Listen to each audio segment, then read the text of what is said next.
Walk through any museum or gallery, and there's one thing you are guaranteed to see: bodies. From Leonardo da Vinci's anatomical investigations to Rosalind Fisher's topography of tears, artists have been and continue to be obsessed with human bodies. And that's what we're gonna obsess over for the next 30 minutes as we explore what happens when the body isn't the subject of the work, it's the medium. Performance artists become body snatchers, my brainwaves become an installation, and heart attacks get transformed into works of art. This is CBC Arts Exhibitionists.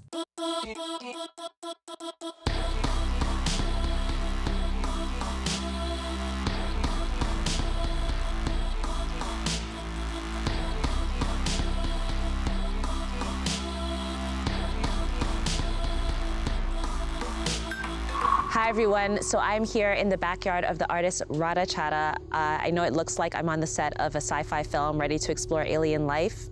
Maybe another day, but actually I am about to explore her art, which meets science. It's an incredible intersection, so I'm gonna talk to her right now. But first, look at this amazingness.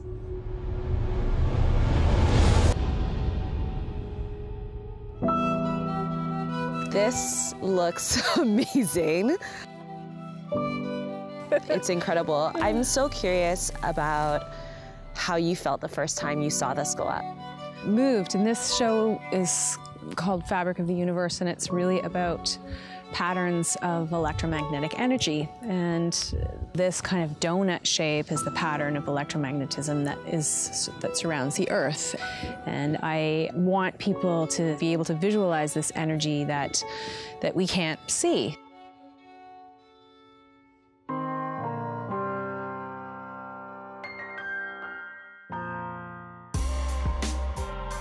Thank you so much, Radha, for welcoming me to your home and to your studio, which is beautiful. Can you tell me about where we are right now? Sure, I would love to. So this studio was built as a collaborative effort among a group of us, friends, architects, designers, makers, and the wood we got from an old World War II airplane hangar that came down at Pearson. It reminds me of the way that nature builds things. It's just a repeating pattern of the same subunit, like a polymer. So can you tell me exactly how your interest in science and your interest in art came together? So where did this all begin? My sister was a stem cell researcher, and she studied hematopoietic stem cells at U of T. Okay. And she and my dad used to have these fantastic conversations, and I wanted in. So they're sitting at the table getting passionate, and you're like, man, I want to join They were this. just so fascinated by, the potential of these cells, how incredible they were, and it was so exciting to me. So if I had no idea where this came from, I would feel like I was looking at maybe some sort of alien life form that came from outer space, but can you explain what it is that I'm looking at? This is a piece called Scattering, and it's from a body of work called Exodus. All of the photographs in this body of work feature cells as the subject, and the cells are all grown from human skin. How did you manage to make them so colorful? Is that how they look in the body? No, Okay. So they're not colored in the body, but in order to be able to prove that I grew this kind of a cell from this kind of a cell, one way to do this is to use antibodies. And once I introduce these antibodies to these cells, then I can take them to the microscope and shoot laser light at them. The fluorescent molecules get excited, and I can photograph that light.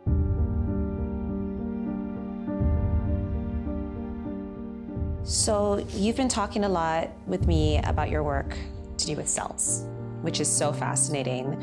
But I also know that you work with brainwaves as well too. Can you tell me about that work and how you move from cells to brainwaves and what that entails? So this piece here that you're looking at in the middle, what it shows you really is a huge community of cells, thousands upon thousands of cells, which is really just what you are and what I am. We're these huge communities of single units of things cooperating together.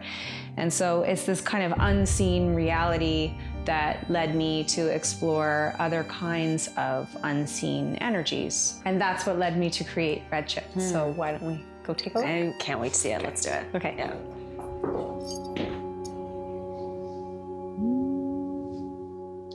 We should take a selfie with our Muse headbands and then tag Deepak Chopra in a post on Twitter. Be like, what up, Deepak? Does he use them? Oh, yeah. Okay, here we go. We're up and running. Oh, there we go. Yep. All right.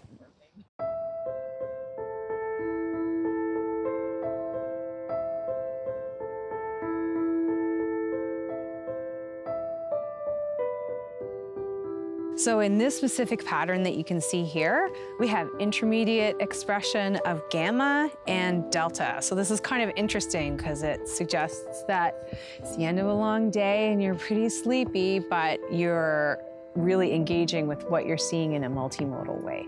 This is a really interesting pattern. You get to project this in your home, in your backyard. Can you talk a little bit about what, you know, this space means for you to be able to do your art here? Well, I think that this space is a big reason why this art lives, because I have the opportunity to come out here in the darkness and the quiet, and art really taught me about the value of playing with your materials so that you can understand them. And science really taught me about the value of understanding your materials really well so that you can produce something to good effect.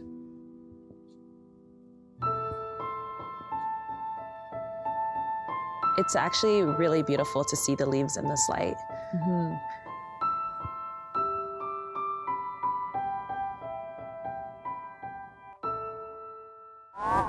This week, we are talking about the body. You'll actually see a lot of body parts in the work of our exhibitionist in residence this week, but they may not all be human. You're about to meet Geneviève Lebleu. And just a warning, if you've been looking for hidden ghosts in The Haunting of Hill House, her intro video may freak you out. Hi, my name is Geneviève Lebleu and I am an illustrator and animator from Quebec City, currently based in Montreal. I create surreal landscapes in which inhabit weird creatures that are part of my own personal mythology. I shoot my animations on a tiny homemade green screen, which I'm using right now. I hope you enjoy.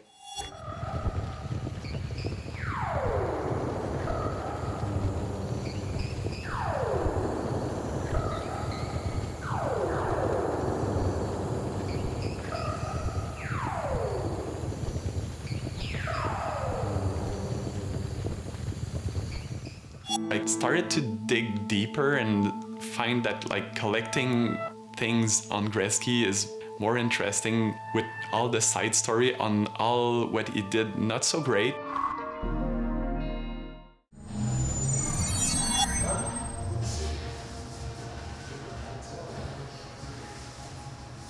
Make some noise, boy!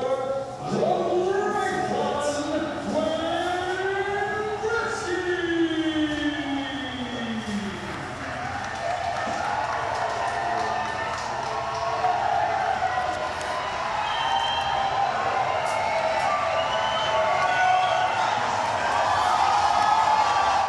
I'm Thierry Marceau. I'm an artist from Montreal, working basically, I'm doing some photo and video installation, but most of the time performance. Yeah, over the years I've performed as many different characters, and it goes from like a Michael Jackson to Andy Warhol to Matthew Barney to Elton John, Pamela Anderson, Marina Abramovic. So going from one character to the other and bringing some new action, some unexpected way to look at them. Live performance, it's an important part, but I'm working then on the image and bringing it back to the art world. They have nice costume too. When Wayne Gretzky, the curator, invited me in 2010 to work on a project in Alberta, I needed to think of where I will be, like what's the context and who I will bring, like which character. And because I'm from Quebec, you know, there's always this fight between French and English, and I needed to have like a really strong Canadian icon, like who's like, yeah, the great one. I needed to find a great one, and just thinking of it, Gretzky came right away because he's the great one.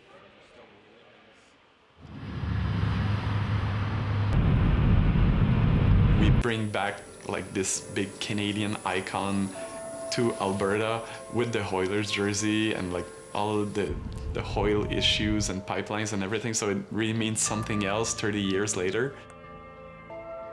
I started to dig deeper and find that like collecting things on Gretzky is more interesting, with all the side story on all what he did not so great.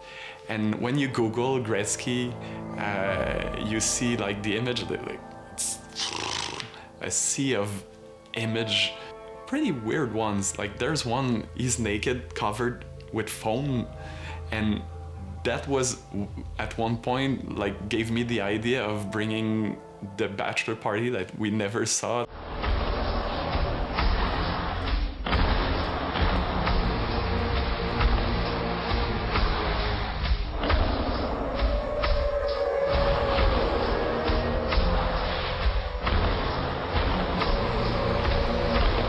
After the exhibition in 2017 at the Canada Art Council in Ottawa, the curator tried to find a way to put all the pieces together of the project. We had the opportunity with Nuit Blanche of Edmonton to create like a large-scale performance presentation.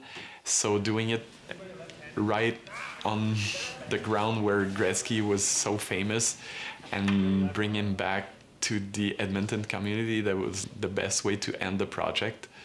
And of course, shooting the image of the wedding directly at the St. Joseph Basilica 30 years later.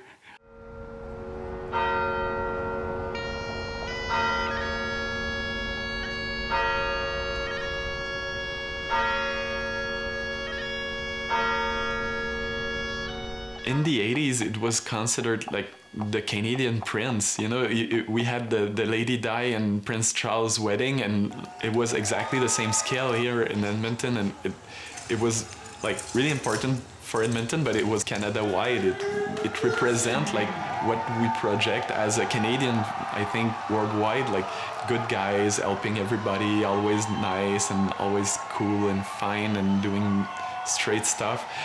Different important moment for me that built what the great one is. So the trade, a really important moment for Edmonton, like the day the game changed, the press conference, the tears and everything, and then moving to LA.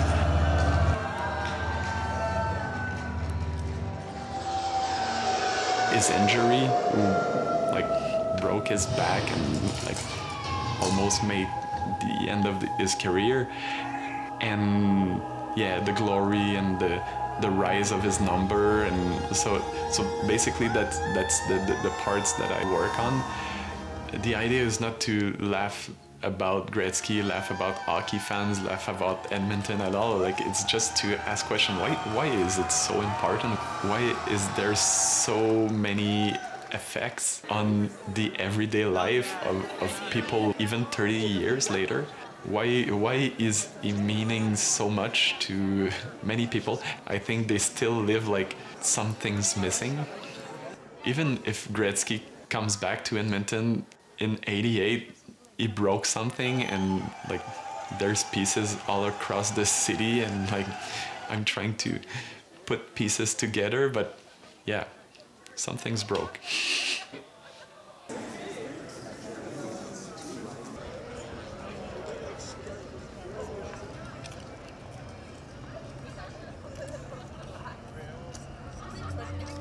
I moved to Canada when Wayne Gretzky fandom was at a fever pitch, and at times it felt like it was on religious levels. Gretzky was this hockey stick-wielding Jesus, and his body, in its triumphs and in its injuries, was inextricably linked to the culture of Edmonton.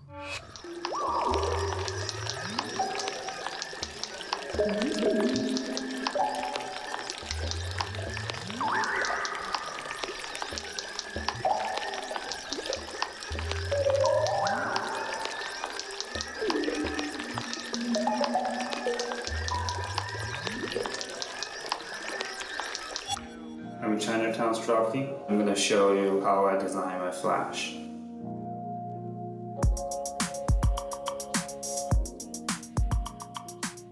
I really believe like basic shapes or basic visual elements forms everything that looks complex. For this piece, I started with a little square. So I started this way, so water and sun within the square. Then when I turn it, oh, hi Lola. Yeah, okay. Turn the image this way, it looks like hair and the face to me. For this piece, I started like really rough drawing because I want to get this idea onto the paper as quick as I can. But then, because those white lines on the solid blue may not look as good as a tattoo when it's healed, I made this design into this to be more tattooable as a flash. I'm more familiar with the way that skin stretches on arms and legs. I love tattoos anywhere on your body, but I just stick to what I'm good at.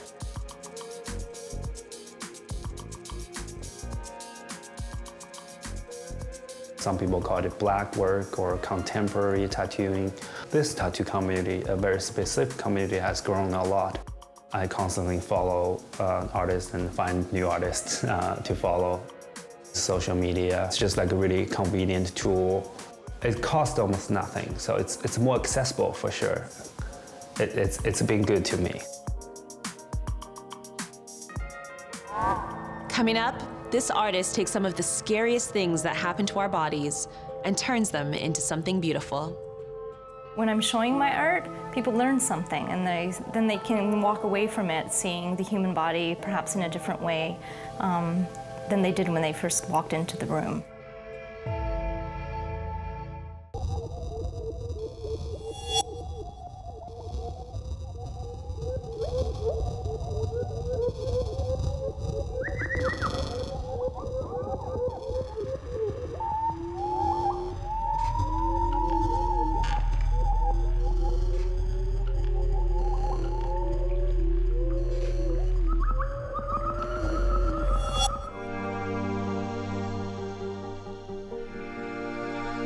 I try and keep my art as anatomically correct as possible. Most of my artwork is based on views that would be seen through medical imaging. So it's a view, I get to provide the viewer with a view that they don't normally see.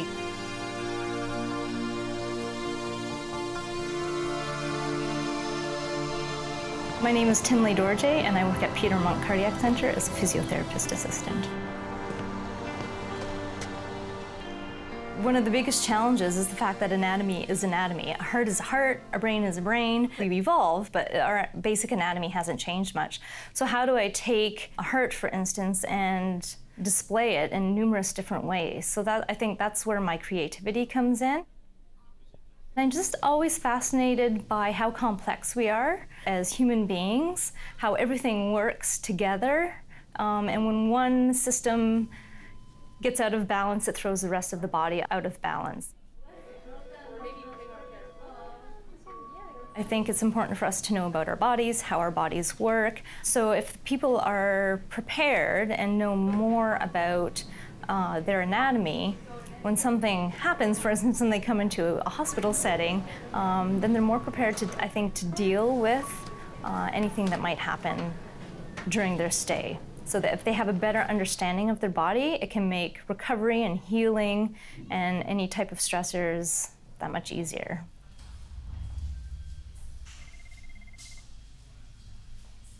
Sometimes days are rough, things are hard, you're seeing people at their most vulnerable.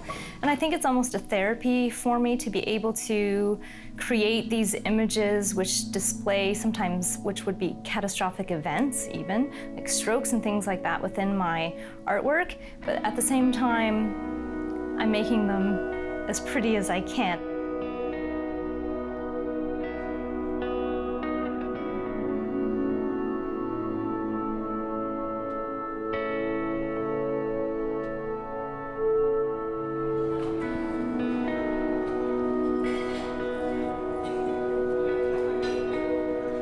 I think about those patients, I think about the patients that I work with, and it's hard not to empathize with them, even when I'm creating my art, because I know how hard it can be for them and their families.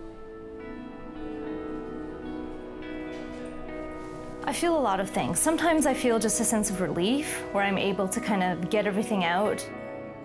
But it is a varying roller coaster of emotions. When I'm showing my art, people learn something, and then they can walk away from it seeing the human body perhaps in a different way than they did when they first walked into the room.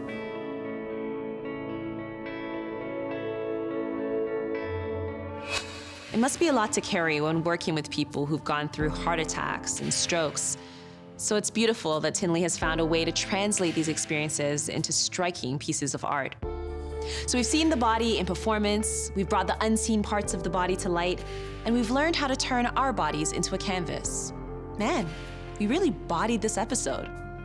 If there's an artist you think should be on CBC Arts Exhibitionist, send me a message on Twitter, Instagram, or Facebook. Our handle is @CBC Arts. Tune in next week for another deep dive into the fascinating world of Canadian artists. Peace.